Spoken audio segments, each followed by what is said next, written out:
Patients here are in satisfactory condition. That includes the 2-year-old boy who was shot at Seattle Center. The remaining 2 patients are a 23-year-old man and a 39-year-old woman.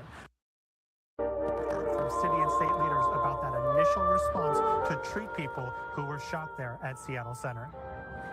We discovered as we got to the scene that there were a total of 7 victims that suffered gunshot wounds at the scene. Officers immediately began to perform CPR and first aid on several victims. All of us, our hearts go out to everybody who's impacted by this. I can't imagine being the parent of a 2-year-old toddler, for example, who's injured in a shooting like this. So multiple victims, as we've explained, were transferred here from the scene directly by the Seattle Fire Department. According to Harborview staff, the patients all range in their injuries from shots to their arms, stomach, and different areas of the leg. We're going to check in again with the hospital. We've already made that request to see if we can get any more updates and details this morning on how those patients are doing. But one more time, the last update that we have here from staff is that 1 is in critical, 3 are in satisfactory. Live at Harborview Medical Center, Sean Chitness, Fox 13 News. 200K. I'll get that plaque that says 100K. Shooting? Oh, here. Get down. Yeah, this video captures those moments just as shots were fired. People who were standing by nearby say at first it was hard to really figure out what was going on. There were like a bunch of pops, and like it was a bunch of pops that almost sounded like fireworks, and then like a couple single ones, and then suddenly like there were birds that flew, and then like everybody started standing out. A wave. Yeah, like it was like a wave of people started flying out. And then all I heard, everybody just running, everybody screaming chaos after that. I almost got pushed. He's pushing me. Yeah, it was a lot going on. And as you just heard, police believe that there were 2 people shooting at each other. One confirmed suspect was arrested immediately after the shooting while the other took off. Officers say they found 2 guns but haven't released a description of the suspect who ran off. If you have any information, you're asked to reach out right away. Last night, Seattle Mayor Katie Wilson releasing a statement calling the shooting an act of horrific violence, going on to say that in the days ahead, officials will work to figure out what happened and be transparent about what they learned. Governor Ferguson also releasing a statement saying his prayers are with the families of the victims and the responders as they work to keep people safe. We do have much more coverage coming up as we continue with Good Day Seattle. Your time now. And we thank our Fox 13 Seattle team for that. I did want to share the entire statement from Seattle Mayor Katie Wilson as she was responding to this mass shooting there in Seattle. She says what happened at the Seattle Center today was an act of horrific violence. Impacted families are living through the worst moments of their lives, and the entire community is trying to understand how a gathering built around culture, connection, and joy ended in gunfire. No one should have to weigh the risk of being shot before attending an event, gathering with friends, or experiencing their city. We know that many people who were not physically injured will carry on what they experienced today for a long time. That includes witnesses, workers, first responders, and everyone waiting to learn whether someone they love is safe. Call or text 988 if you or someone you want to help is experiencing a mental health crisis. Gun violence changes families forever. Its trauma reaches far beyond the people struck by bullets. In the days ahead, we will establish what happened and be transparent with the public about what we have learned. Tonight, our attention belongs to the people whose lives were taken, those fighting to recover, and the families beside them. Seattle grieves with you, and we will stand with you in the difficult days ahead. We are continuing to follow the very latest developments, and after the break, we are going to play out the very latest update from Seattle Police. We'll be right back.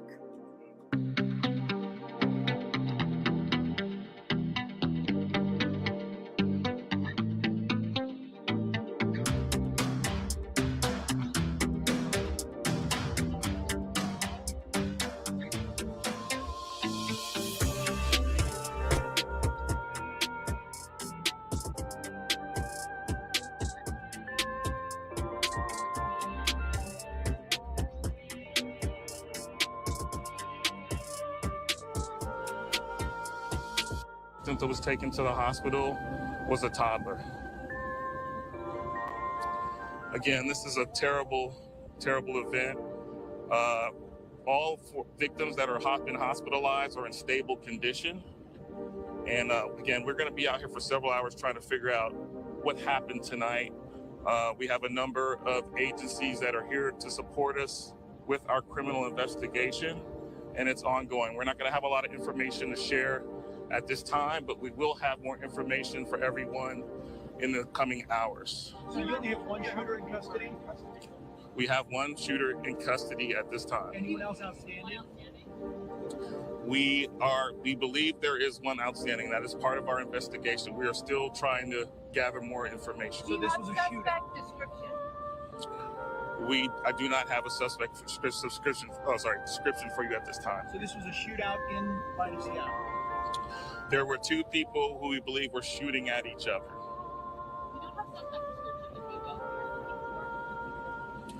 We are still working on that. We'll have more information for you. Are there surveillance cameras in the area, and are any of those city-operated surveillance cameras? There were no surveillance cameras in the immediate area where the shooting occurred. Not at this time. How old is your suspect in custody right now? I'm not able to disclose that at a time. They're a young person. Do you believe that the shooters were shooting at each other and those who were hit were innocent bystanders? We believe that there were 2 people shooting at each other. Was there a weapon recovered? We have recovered 2 weapons so far. Were the people hit innocent bystanders? We don't know their involvement at this time. Obviously, we had a toddler that was shot, so I don't believe they were involved with the actual incident or involved with the violence that was led up to it. Is the toddler alive? All victims. Toddler was shot. Man, that's crazy. Are in stable condition. At least they're in stable condition. We're working to determine that. What were the weapons that were recovered? I don't have that information for you at this time. Was the gang unit called out? So we have several detectives here on scene. We have our homicide unit, our gun violence reduction unit, our CSI unit is also here at the scene, as well as some local partners from King County, Washington State Patrol, and the FBI. So yeah, we have a lot of people helping us with this investigation. Did you say you're also interviewing a suspect? I'm sorry. Did you say one person is in custody, but you're also interviewing a suspect? We are interviewing one person at this time that we believe is a suspect in this incident. Is that person detained? Yeah, we have them in custody at this time. So who is the person that's out? He said we have them in custody, so there's multiple suspects that they have in custody. Standing then? We are working to determine that. So is that a third person? No, there's one other person that we're looking at so far. There may be more. We're still trying to figure this out. We have a limited. There may be more. So this mass shooting, it's not done by one person, and they're saying they're shooting at each other. So it could be a gang activities going on in this festival. Amount of witnesses. So one of the things that really could help us out is if people would call our violent hotline, which is 206-233-5000. So if you can call our hotline, again, that's 206-233-5000. We know that there were people out there when this incident occurred that saw what happened and know that some of the people that might be involved and can share information. So are there cameras here at Seattle Center that can be turned on? There are no cameras that I'm aware of that are posted where this shooting occurred. There was talk about activity in the Pacific Science Center. Was there activity inside the theater? We did have some areas or some different grounds where we conducted some searches for possible suspects. We've cleared that. Again, we don't believe that there were any potential suspects or threats in the immediate area. So people that we spoke to said it's wall to wall with people shoulder to shoulder. How can there be no witnesses if it was just packed full of people? We have witnesses. There are witnesses. They're not coming forward. We need people to be brave, to reach out to us. You can do so anonymously. We know that we have people who probably have evidence or have information that they can share with us. So please come forward. You can call our hotline. It's 206-233-5000. We need information. We need help to solve this crime. When is the park going to be open again? We are going to be working with the center ground staff to kind of figure that out.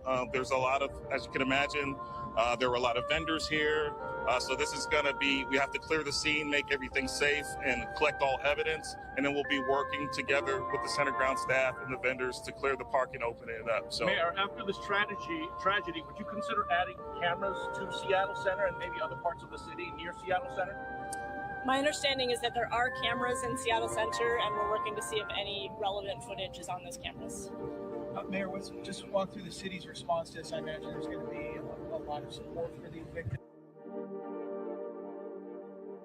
So they have a female mayor. I don't even know her name. So that's the mayor of Seattle. I believe so.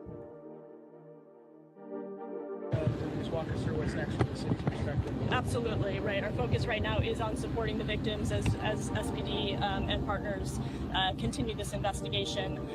And we've had a great response from SPD and from fire, all our first responders, medics, and folks at Harborview.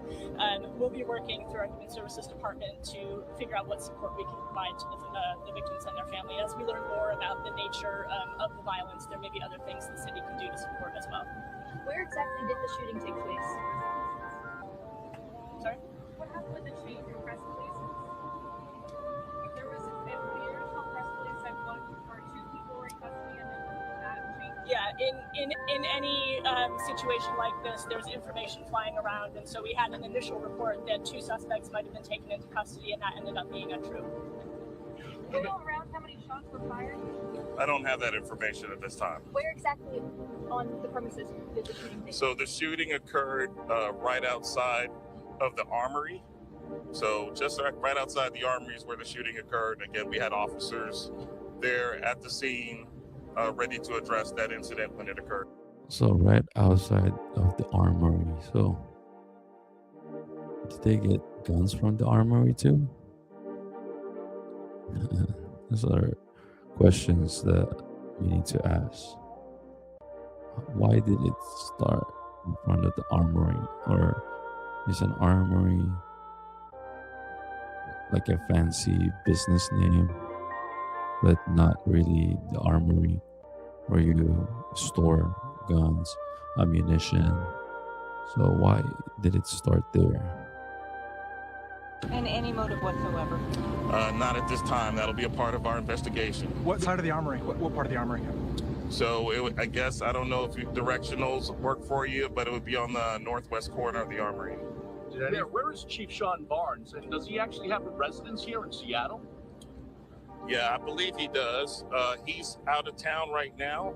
He'll be back in the morning. So I'm serving as acting chief in his absence, but he'll be here in the morning. Any changes to consider for future events at the Seattle Center? Say that. I guess their chief, Barnes, yeah, it's not there. Maybe he's on leave or something. So this guy is actually just an acting. Is it Davis? T. Davis. So Officer T. Davis is almost in charge right now. Any changes to consider for future public events such as this? Whenever we have a large incident like this, and it's a serious tragedy, we always try to figure out how we can do things better. There will be, after action, we will work together with our city partners and all the stakeholders involved, because when we have the Bite of Seattle next year, we want it to be a safe event. So we will work together to try to figure out how we can make that. Dang, so they're trying to do a Bite of Seattle again next year. Man, I don't know what the turnout will be. A safe event occur next year. For another quick question about vendors, it's a little bit of an oddball one, but families have been asking me how they can get their things. People left car seats, laptops, everyone dropped and ran. How's that going to be coordinated?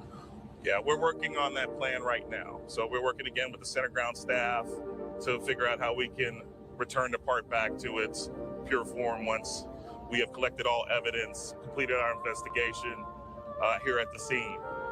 And check with our media team And I'll also work with the center ground staff to see if their public affairs folks can get a contact information to you. How about the monorail? When is the monorail going to be open? Say that? How long did it take for officers to get on field? They were right there. They were right there. They heard the shots and confronted the suspect that they saw actually shooting and stopped that shooting from continuing. Did So any officers fire weapons? no officers fired weapons. Sir, do you know for a fact that both of the two shot? Both of the two suspects shot? Did they both fire their weapons? We right now we only know about one officer observing one officer. We only know right now about one suspect firing shots that the officers actually observed shooting. So that's what we can share at this time. Shooting from continuing. Did So any officers fire weapons? no officers fired weapons. Sir, do you know for a fact that both of the two shot? Both of the two suspects shot? Did they both fire their weapons? I should probably say, Ohio, Michigan is the mitten they normally used. Talking about Michigan, but President Mark Royce and the entire leadership team. Mark, really great job. The whole leadership team, the job that you've done over the last number of years especially has been incredible, and it's a display of speed and skill. Horsepower goes into these cars, and everyone's talking about General Motors, including me. That's why I'm here. And more importantly, thank you to the auto workers, the technicians, the mechanics, the welders, the engineers of General Motors, because there's no finer group of people.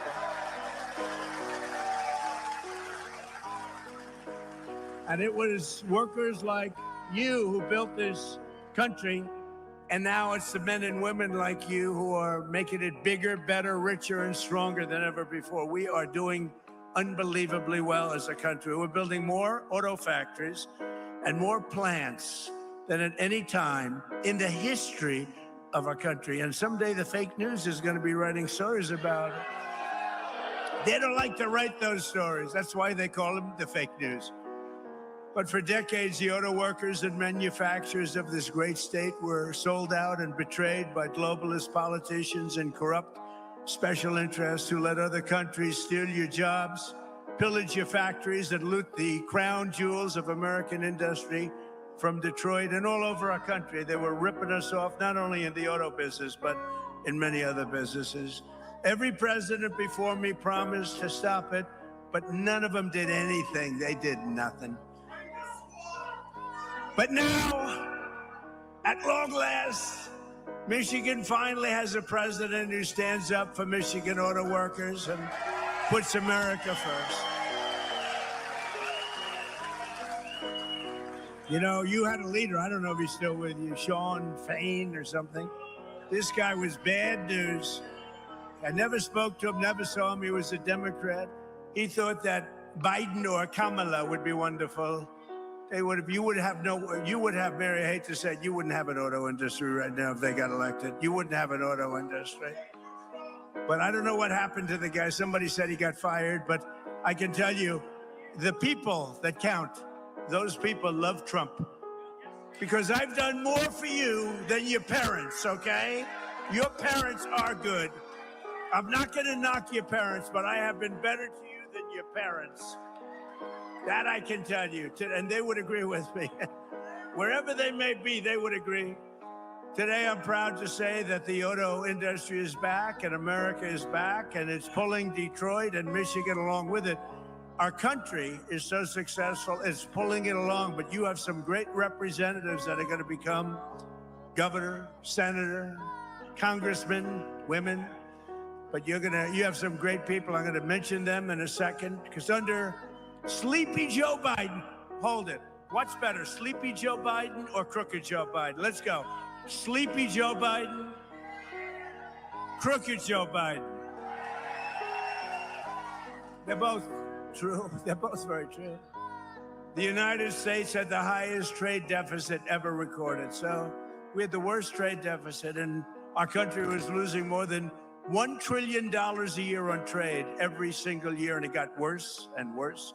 And if they were in there now, that number would be close to $2 trillion. The trade deficit in automobiles was more than $300 billion annually. That means outside countries and companies were coming in and just robbing us blind. And it was causing tremendous problems for your jobs. But now all of that is changing because I placed historic tariffs on foreign producers and manufacturers, including a 25% tariff on foreign automobiles, something that no other president had the courage to ever do.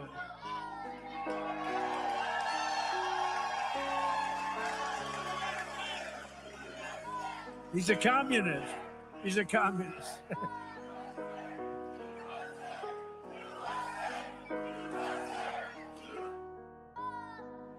Thank you. He's a communist. We're running against communists. Now, this is great. What's going on? We're going to win very big. No, I didn't even hear the guy, I think. I don't know. You see what they want to do? You see what they want to do? They want to take your houses. They want to do things that nobody's ever even thought of before. They want to take your money. They want to raise your tax up to 80%. I gave you the biggest tax cut in the history of our country, so we'll keep it that way. And I said this morning, they also want to fire the police. They don't want police and they don't want prisons anymore. I think that's a great idea. Does everybody like that idea? No police. They want no police and they want no prisons. But I also put a 25% tariff on all foreign trucks. So I called Mary about a year ago and I said, I hear that foreign trucks are killing us. She said, that's true. I said, congratulations. I'm going to put a 25% tariff on the foreign trucks. And you are doing a phenomenal business now with trucks.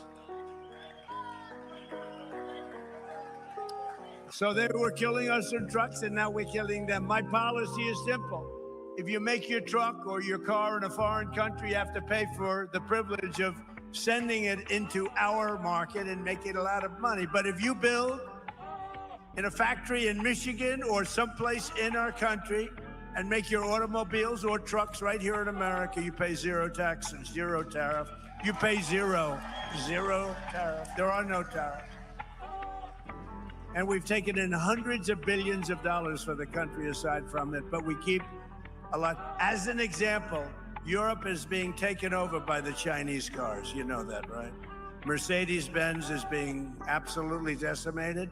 BMW, good companies, decimated. Volkswagen, decimated. They don't do anything about it. We don't have, to the best of my knowledge, Mary, one Chinese car in the country. They have 100% tariff, and our automakers are doing, I think, business like you've never done before, right? Right? You're doing more business, better business, bigger business than you've ever done before. In 18 months, we've slashed our trade deficit with China by the largest amount in history. Nobody can believe it. You know, if you get it down a half a point, it's a lot. We got our trade deficit down by 71%. 71% worldwide.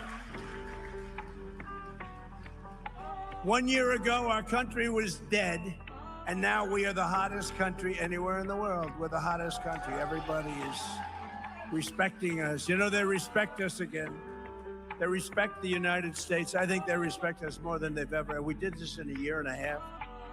In 4 long years of sleepy Joe Biden and his crazy administration, they're communists. They were communists. That was the beginning. He wasn't, because he had no idea what the hell was happening. They said, Joe, let's go communist. He said, what is that exactly? They got less than $1 trillion. So think of it. In 4 years, they had investment of less than $1 trillion. 4 years, less than $1 trillion. In 1 year, my administration secured commitments of more than $19.2 trillion from all over the globe. Think of that. 1 year, 19.2. If they got in, and they were essentially, they didn't think of themselves as communists, but they were. But now you have down and out communists. I mean, these people are down and out. And remember, you go communist, nothing good happens. That's been proven for 1,000 years using different names. But right here in Michigan, General Motors is expanding operations at its Factory Zero. Do you know what Factory Zero is? What the hell does that mean, Mary? Factory Zero. You're going to have to explain. In Detroit to produce some of America's most iconic vehicles, including the Chevy, well, I hear it's good, Silverado, right? The Silverado, really hot, right? It's going to be hotter after today. The GMC Sierra, the world famous Hummer. I got to look at some of these. In fact, I said to Mary, how about sending me a couple? And one and only the Escalade. You know, we ordered, I think, 250 Escalades, right? We ordered 250 Escalades. That's so we look sharp in those cavalcades, you know? We look sharp in those Escalades. Our guys are very spoiled. They're very spoiled. They like the Escalade, so do I. They were great to deal with. General Motors, they're making literally 250 of them, and it was about time. In 2026, GM increased truck and SUV production by 20%, and in the past 2 years, the company's invested $9 billion in bringing factories home to the USA. They're coming back home because, frankly, when they build here, there's no tariff. It's really not complicated. A lot of people don't understand that. They oh, what does it mean? They have no idea. They don't have a clue. But Mary understood it. Her whole group understood it, and they're coming back home where they belong. So I just want to congratulate General Motors. That's why I'm here today. I'm very proud of General Motors. For years, you watch companies move production from America down to Mexico. Mexico. I love the way there's a very nice president of Mexico. You know that. She's very nice, and she speaks beautifully, and she calls it Mexico. So I said to a group the other day, and we will stop all business going to Mexico. And they didn't know what the hell it was talking about. It didn't come out as well, Sean. It didn't come out as well. This is a great gentleman, heads up transportation. He's also world championship tree climber, 5-time champion tree climber. Can you imagine? I only hire these crazy people that do things like that. He was the lumberjack. He was the world champion going up a tree 100 feet, right? That's high. I saw an old picture of you doing it. I said, he's crazy. That's why I like him. But he's a 5-time world champion. You know who that is. So, and his wife maybe is even superior, a big star of television, Rachel. She's doing all right. Sean Duffy, Rachel Campus Duffy. But you know, I liked him a lot. I always liked him. But when I heard he was a world champion of a tree, but any kind of world champion I'm okay with. When you're a world champion of anything, but that's pretty good.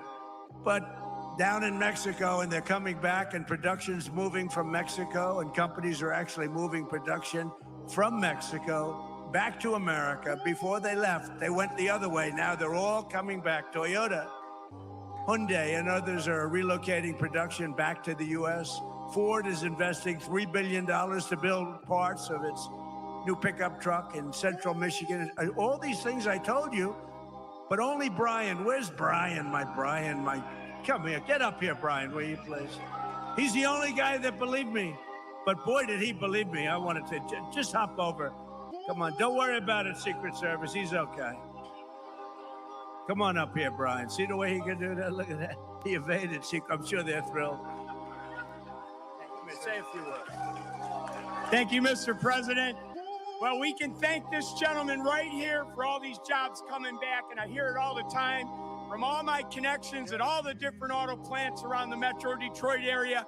Jobs are coming back to America. You know, Kamala Harris was running against this guy when he ran for re-election. She wanted to get rid of the internal combustion engine, and crazy Sean Fain endorsed her.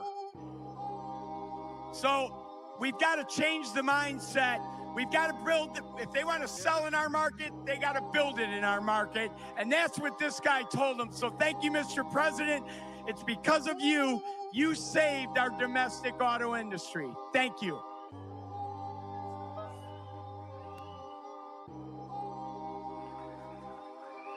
Look at the arms of that guy. I don't know.